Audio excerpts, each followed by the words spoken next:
Raghunath sir, दुनिया में जितने भी अलग अलग देश हैं उनका मानना है कि अगर वो फाइनेंशियली स्ट्रांग हो जाएंगे, अगर उनके पास पैसा होगा, वो मजबूत होंगे आर्थिक रूप से, तो वह अपने देश की सुरक्षा के लिए भी बहुत बेहतर काम कर पाएंगे और अपने देश को मजबूत रख पाएंगे।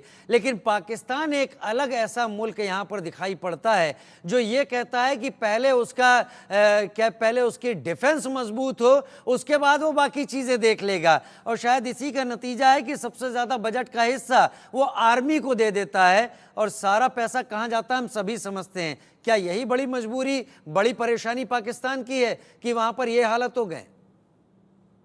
जी हाँ राजीव जी, ये समझना पड़ेगा कि पाकिस्तान को पाकिस्तान की आर्मी चलाती है। पाकिस्तान की आर्मी जो है अपने पसंद से डिफेंस बजट मांगती है और अपनी पसंद से उसको खर्च करती है। बैकग्राउंड इंफॉर्मेशन ये है कि पिछले हफ्ते पाकिस्तान की आर्मी ने जनरल मुनीर के कहने पर एक सीक्रेट मीटिंग की। उसमें उन्होंने दो तीन चीजें तय की। एक तो पाकिस्तान की आर्मी ने कहा कि सारे जो जज हैं उनको के विरुद्ध अलग अलग जो केस चल रहे हैं इमरान खान के, उसमें इमरान खान के विरुद्ध डिसीजन दे। ऐसा ना करने पर पाकिस्तान आर्मी जो है वो इनमें से कुछ जजेस को तो अरेस्ट करने का भी प्लान बना रही है।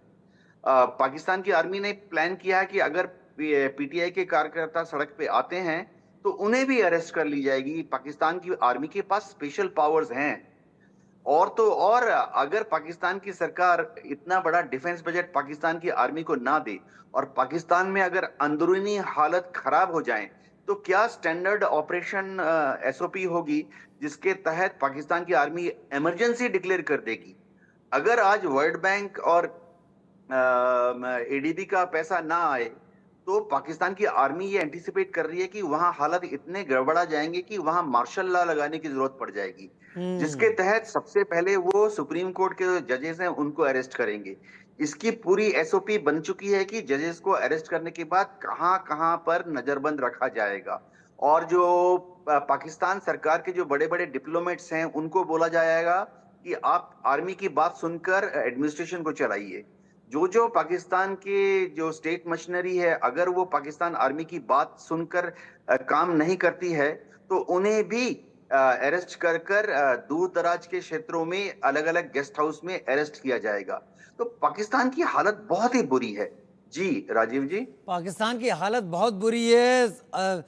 जजेस को, एडमिनिस्ट्रेशन में बड़े पदों पर बैठे हुए लोगों को अरेस्ट करने की तैयारी है। तो एक बार फिर से पाकिस्तान की आर्मी को सत्ता का स्वाद लगने लगा है और ऐसा लग रहा है बहुत इंतज़ार हो गया, एक बार सत्ता की मलाई खा लेनी चाहिए, भले जनता को आटा ना मिले, सब्जी पकाने को ना मिले।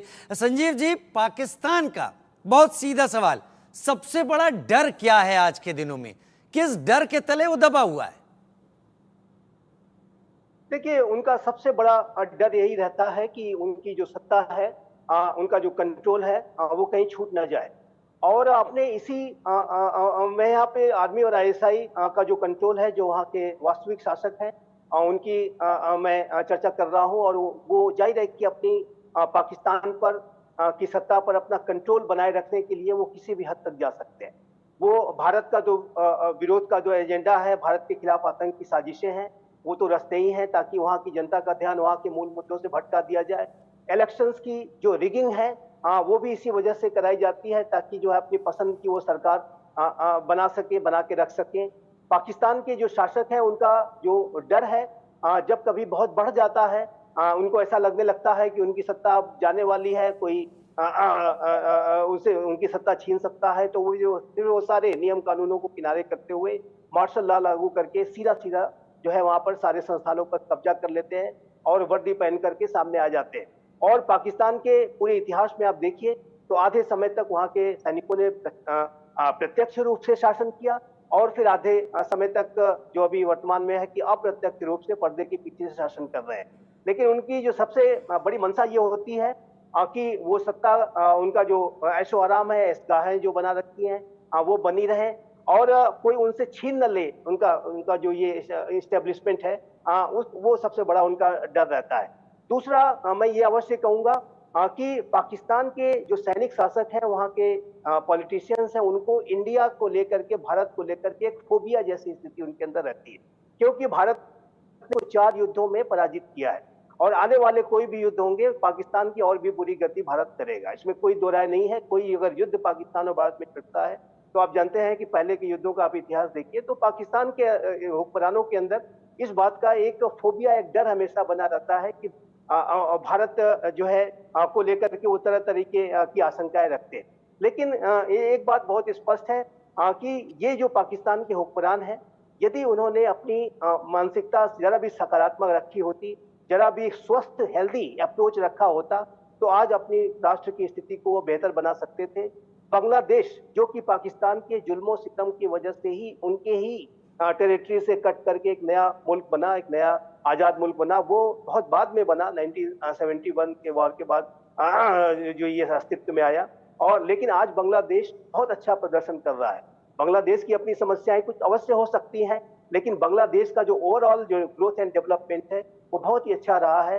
पाकिस्तान के हुक्मरान जो है, जाहिर है कि वो अपने गलत नीतियों की वजह से, आतंकवाद नीतियों की वजह से, भारत विरोधी, इंडिया सेंट्रिक जो उनका अप्रोच रहता है, उसकी वजह से उनकी जो पूरी दिशा है वो लगातार जो है नकारात्मक रास्ते पर रही है और वो कभी भी अपने विकास पर ध्यान नहीं दे पाए। लेकिन अल्टीमेटली जो पूरा जो आपने जो प्रश्न पूछा है, उसका सबसे महत्वपूर्ण पार्ट यही है कि वो अपनी सत्ता का सुख बनाए रखने के लिए, अपने मुल्क को बनाए रखने के लिए अपने राष्ट्र के विरोध में भी जा सकते हैं, किसी भी हद पर जा सकते हैं। मतलब पैसा, कीमत चीजों की बढ़ती रहेगी, जनता तरसती रहेगी और पाकिस्तान के सत्ताधीश और आर्मी अपना पेट लगातार भरते रहेंगे। बदलाव होने वाला कुछ खास नहीं है। बहुत शुक्रिया यूके देवनाथ सर आपका भी और संजीव जी आपका भी।